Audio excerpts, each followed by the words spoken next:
OG Diaz binalaan si Rosemar, huwag maniwala kay G. Romano, pag-usapan natin yan. Pero bago ang lahat, kung di ka pa nakasubscribe sa ating channel ay huwag kalimutan mag-subscribe para lagi kang updated sa latest chika. Nagbigay ng babala ang talent manager at showbiz insider na si OG Diaz sa businesswoman at social media personality na si Rosemar Tan tungkol kay G. Romano.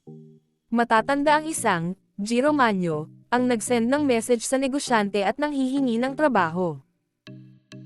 Ngunit ayon kay OG, hindi totoong Giro ang humihingi ng tulong sa kanya at isa itong peking page.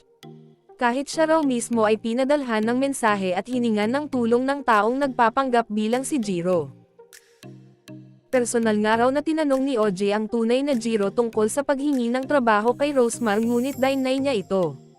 Rosemar, fake account po yung kausap niyong G. Romano. Kung sino-sino po ang china-chat niyan. Baka mabudol ka.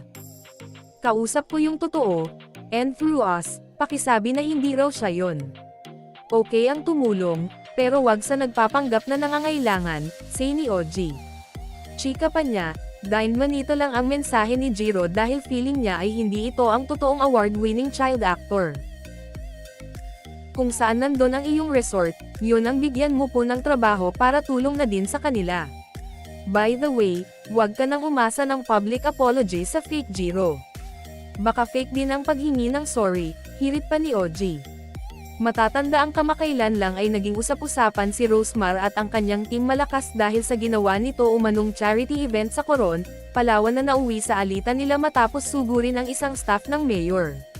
Matapos nito ay idineklara na ang mga ito bilang mga persona non grata.